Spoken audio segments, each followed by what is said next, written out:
Welcome to Leadership and People. This is a series that pulls back the curtain on leadership by interviewing CEOs, senior executives, and entrepreneurs who've had large exits.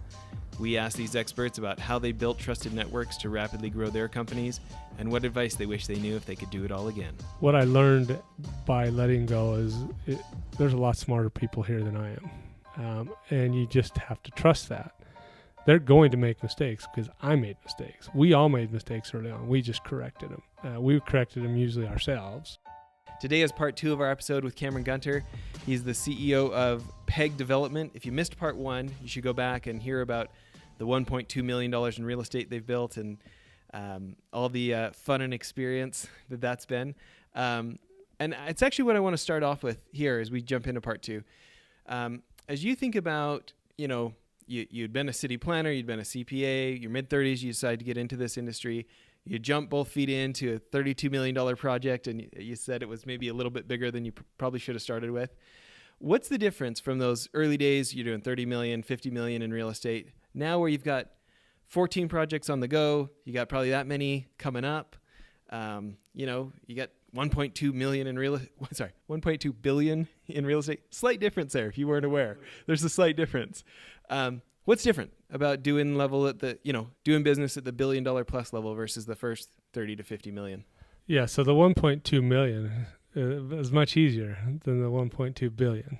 So, let alone 50 million and 1.2. But as we were early on and we were doing the up to 50 million a year, or that we had done 50 million, or even the smaller deals at 1.2 or 3 million.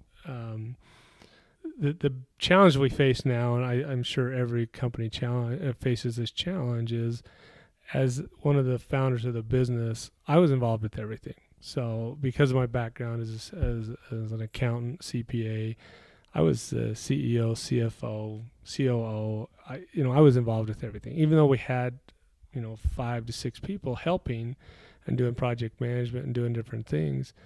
I was involved with everything. I knew everything that was going on. As we continued to grow, I was less able to keep up with that, and it became that you can call it a kink in the hose. I became the kink in the hose, or the bottleneck, so to speak. And so some of our people were trying to get things done, but they couldn't because I was heavily involved, and they relied on me to do the things that needed to be done, maybe some of the challenging things, even maybe not so challenging things, because one, maybe they not have felt comfortable doing it, or two, they felt like I needed to be involved because of the way it was before. And so as we now are at this 1.2 billion, and we're doing, most of our growth has happened in the last 2 to 3 years. And so, when you're doing 100 million versus now 500 million, you don't have that ability to do that. And one of my biggest challenges was letting go, right? Having enough confidence in the people under me to let go. And until I learned that, there's that kink in that hose. And that kink in the hose will restrict growth. And it causes a lot of problems. Now, you make the policies and procedures we have in place have got to be to where they're scalable, right? And so with me being, even though I am a you think an accountant's a detail guy. I'm probably so far from being a detail guy that there is that you wonder how I was ever an accountant.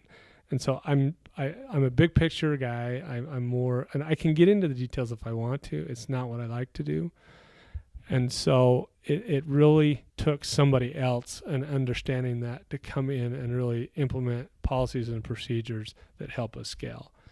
Because I'll just pass over them, which is a lot of entrepreneurs. I mean, as I see CEOs and those people, they're more strategic. And I needed to step out and be more strategic, which we're still going through right now, trying to figure out how to put the right people in place. And we've got the team on board to go through that, or to change the organizational structure where I'm not in the details, where everybody else is now making the decisions. And so I think that's also important as we move forward into this fund, is to know that, look, I can be strategic and our other executive team can be strategic, and then we have the the project managers and the asset managers and the accounting and the people underneath them, able to make the decisions based on the policies and procedures that we have set up.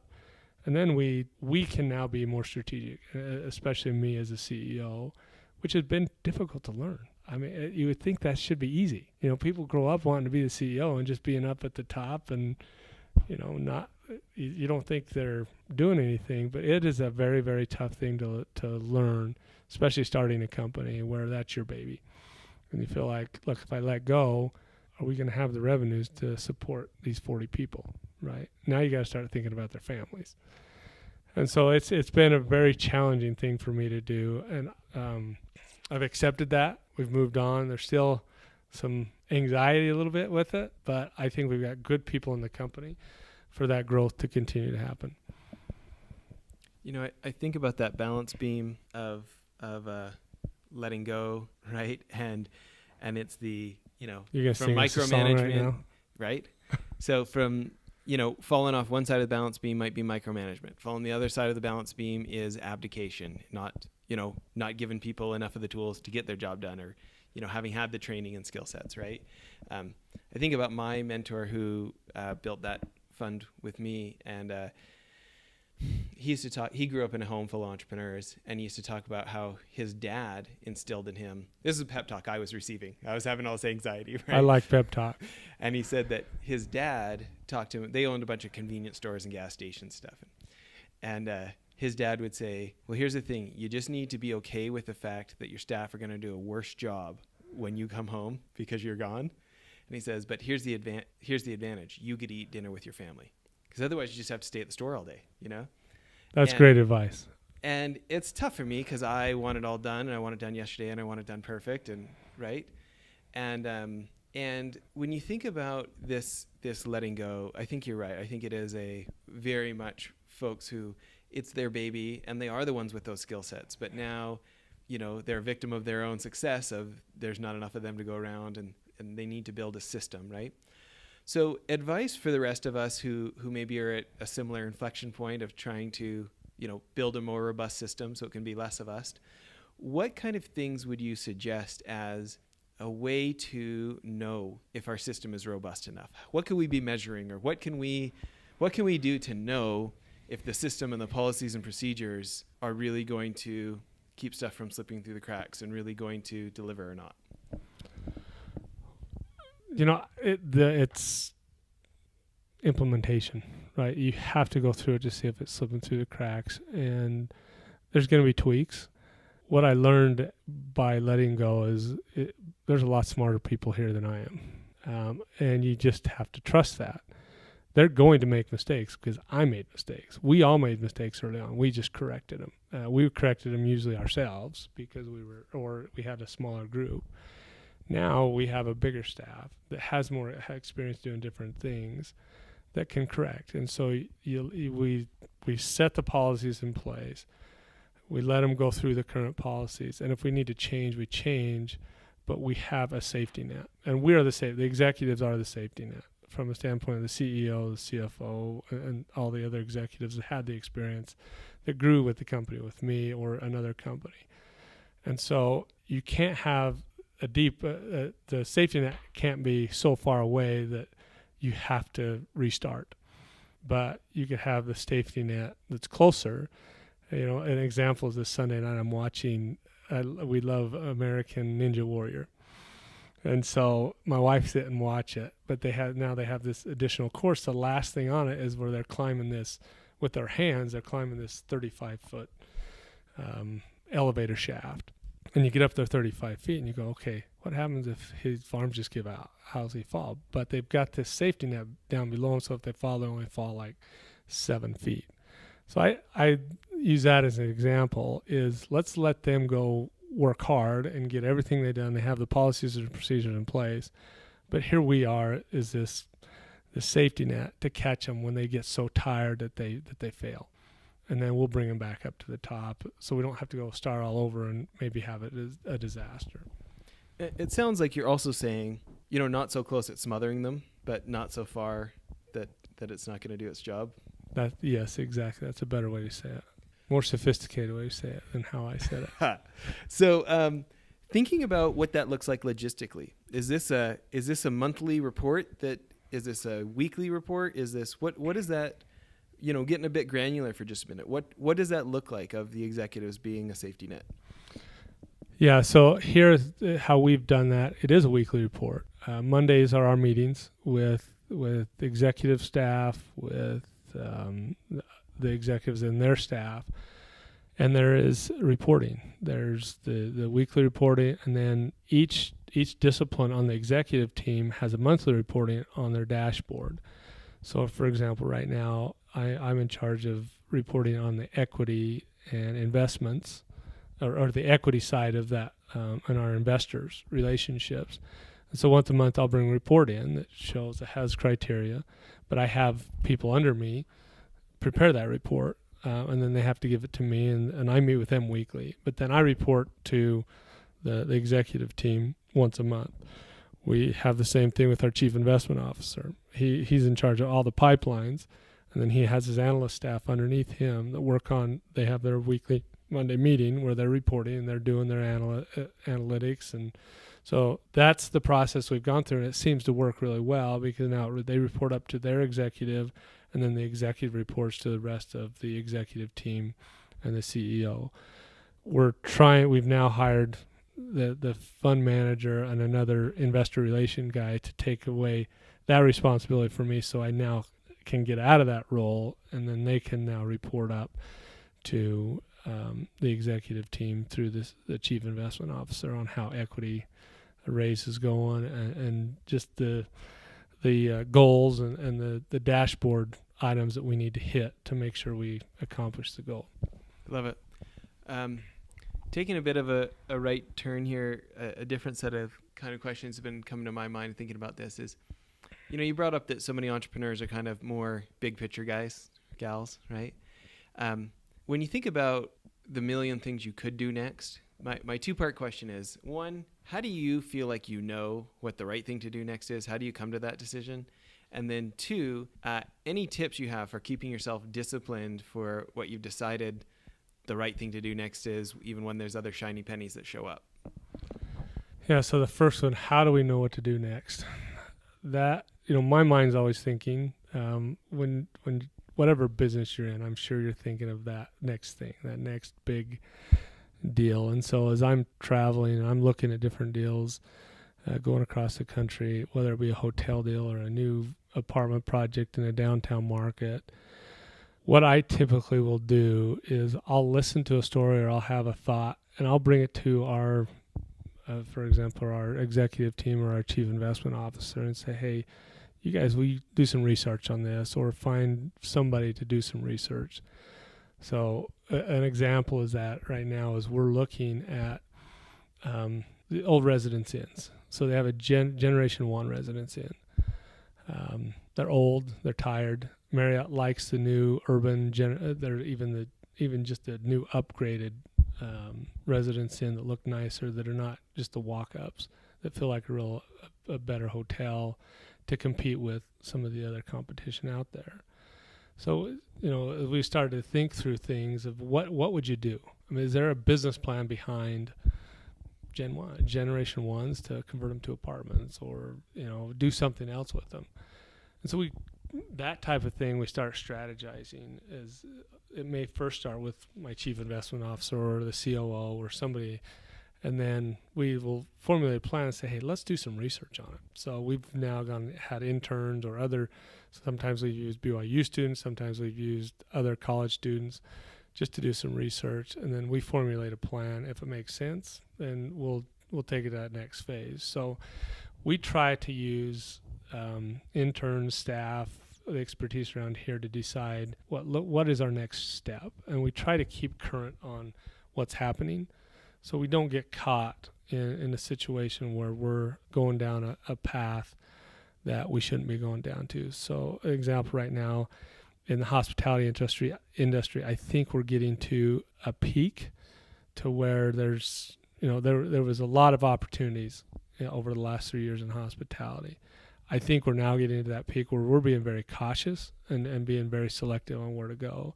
And that's because of some research that's been done and things we're looking at. Now, we can never guess where it's going to be, and there's things that happen, but there are trends. Same with multifamily in areas, and you look at this millennial generation, you look at now the Gen Z, which we're heavily looking at now, because the millennials are going to now start shifting some of their mindsets, and they're going to start shifting where they were. So we got to make sure we're following trends, and we got to make sure we're following that generation and find as much information about as we can as an executive team and as a whole company.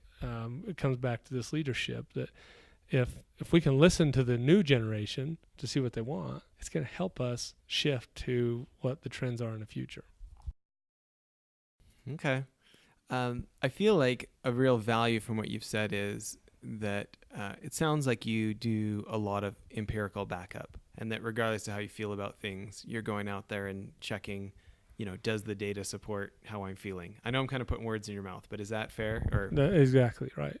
And I think it's because what we talked about before, I know my background is I grew up on a farm. I'm not super sophisticated, but I know that there are people in this organization that are, or any other organization. And so I think that's not being as smart as most people. I think that's a benefit to me, even though it shouldn't be a benefit to me.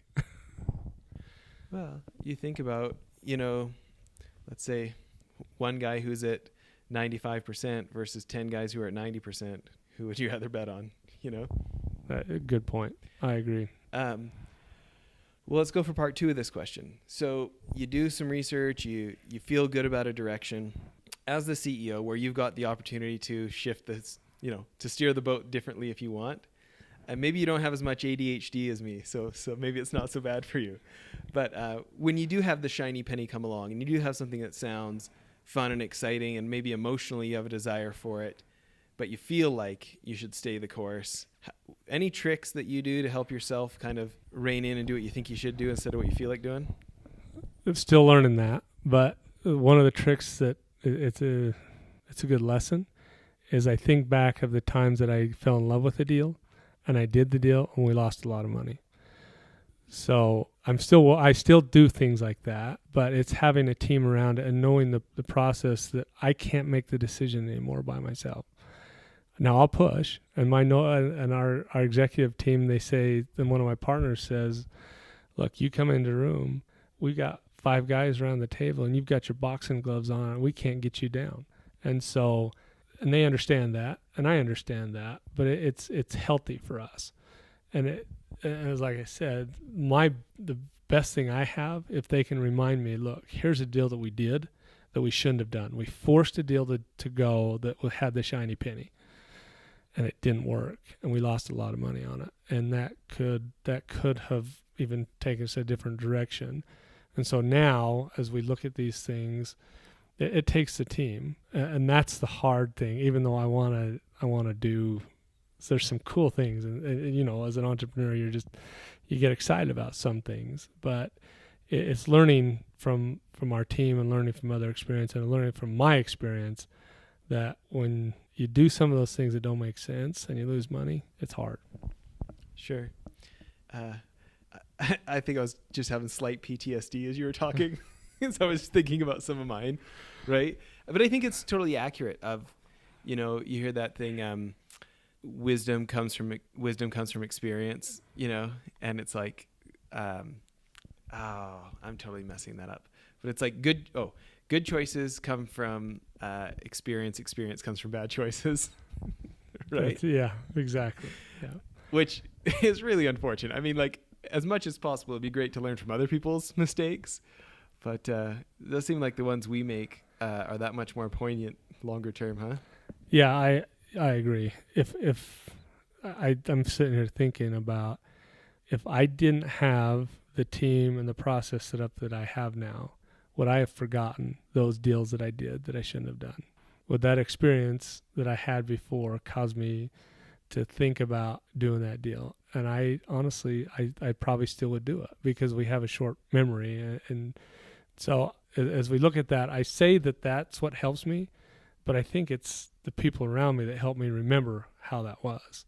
And so even if I was out on my own still, or as small as we were, where I was making the decisions, I still may be making the wrong ones, right? I mean, I hope not, but that's a possibility because it gets sexy, or it gets that silver, that shiny penny. So, I like that quote, but I think it really takes, for me, I think it helps to have the group around me that help remind us, look, you had this experience before. It's not an exact comparison, but it does remind me a little bit of, if you read any of those like old Stoics, or like the Spartans, or like the bunch of the samurai writings, they talk a bunch about like, think about your death. This is the thing of the warriors, of like, consider your mortality daily, so that people don't get a big head, basically. Yeah. And I think not pretending that we haven't made mistakes can really be a benefit of, having that humility of, I'm a human. As good as I feel about this now, guess what I felt good about before, right? Yeah, I think you're exactly right. You have to recognize your mistakes.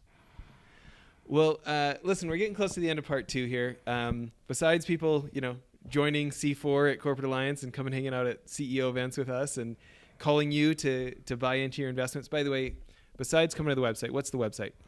Website's pegdev.com, pegdev.com. Okay. Besides somebody just looking at the website, calling you guys saying, hey, I want to buy into hotels with you too, what's a good way for people to get a hold of you? Email, or what's good? Yeah, they can email me at cgunter@pegdev.com, or one of my investor relations guys, Brad Mertz, at bmertz, BMERTZ @pegdev.com. Sure.